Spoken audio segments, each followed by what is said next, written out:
السلام علیکم ویورز، کیسے ہیں آپ سب؟ امید آپ سب ٹھیک ہوں گے۔ آج میں آپ سب کو اہرام مصر کے بارے میں بتاؤں گی۔ جدید سائنسی تحقیق کے مطابق اہرام مصر پتھر سے نہیں، مٹی کی اینٹوں سے بنایا گیا ہے، اور اس کا اظہار قرآن پاک میں آج سے 1450 سال پہلے کر دیا تھا۔ اہرام مصر انسانی تعمیرات کا ایک ایسا نمونہ ہے۔ اہرام مصر کے کاریگروں نے مصر کے ریگستانوں میں اہرام مصر کو بنا کر ایک ایسا کارنامہ انجام دیا ہے جو کہ آج تک قابل تعریف مانا جاتا ہے۔ پوری دنیا میں اس کی ساکھ، ترتیب اور تعمیر پر دنیا آج بھی حیران ہے۔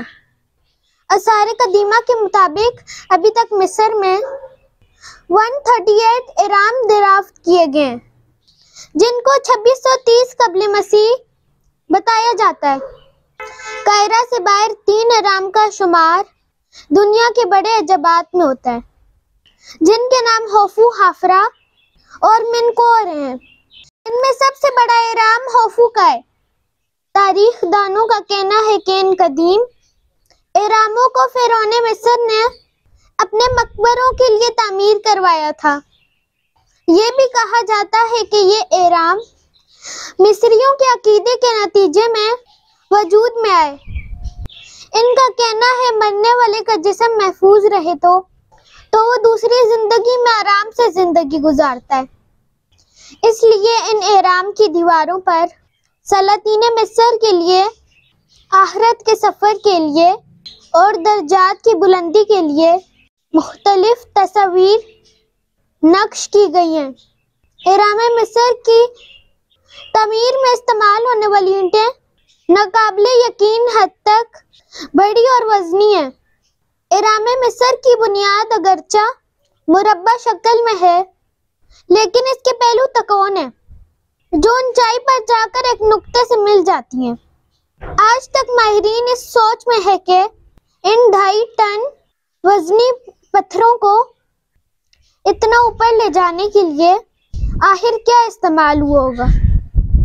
فراز کے ایک ماہرین کا کہنا ہے کہ اس کی تعمیر کے لیے ایک پتھر سنگ آہت کو قدرتی حالت میں لگایا گیا ہے۔ قرآن پاک کی آیت کے مفہوم کے مطابق، اے حامان، تو میرے لیے مٹی کو آگ میں پکا، پھر میرے لیے ایک بلند عمارت بنا تاکہ پھر اس پر چڑھ کر موسیٰ کے خدا کا سراغ لگا سکوں۔ اس آیت میں فرعون حامان کو حکم دے رہا کہ مٹی کو آگ میں پکا کر میرے لیے بلند عمارت بناؤ جس پر چڑھ کے موسیٰ کے خدا کا سراغ لگا سکوں۔ ساتھ ساتھ اس کی تعمیر کیسے ہوئی، یہ نشانیاں بھی ملتی ہیں کہ یہ عمارت کن چیزوں سے تیار ہوئی۔ قرآن پاک کی سورہ مومن کی آیت 36 کے مطابق فرعون نے کہا، اے حامان، میرے لیے ایک بالا خانہ بنا، آسمان کے جو دروازے ہیں میں وہاں تک پہنچ جاؤں اور موسیٰ کے خدا کو دیکھ سکوں۔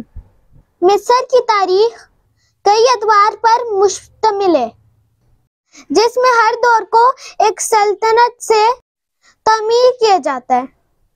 ان تمام ادوار میں چھوٹا دور 19واں دور تھا۔ تاریخ مصر میں یہ دور کافی شہرت رکھتا ہے کیونکہ چھوٹے دور میں گریٹ پیرامڈ تعمیر ہوا، اور 19ویں سلطنت کی وجہ شہرت فرعون ہے جو حضرت موسیٰ علیہ السلام کے دور میں زندہ تھا۔ تاریخ کے مطابق اسی 19ویں دور میں اللہ تعالیٰ نے فرعون پر عذاب بھیجے اور بالآخر دریائے نیل میں غرق ہو گیا۔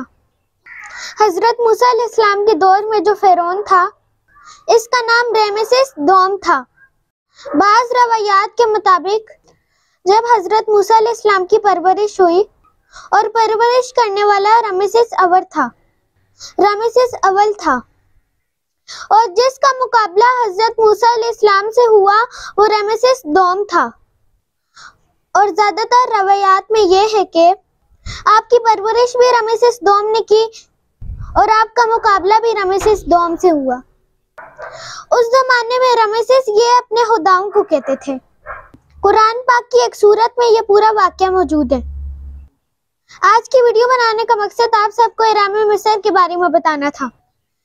امید ہے آپ سب کو میری ویڈیو پسند آئی ہوگی۔ ملتے ہیں نیکسٹ ویڈیو میں، تب تک اللہ حافظ۔ آپ سب نے اپنا خیال رکھنا ہے۔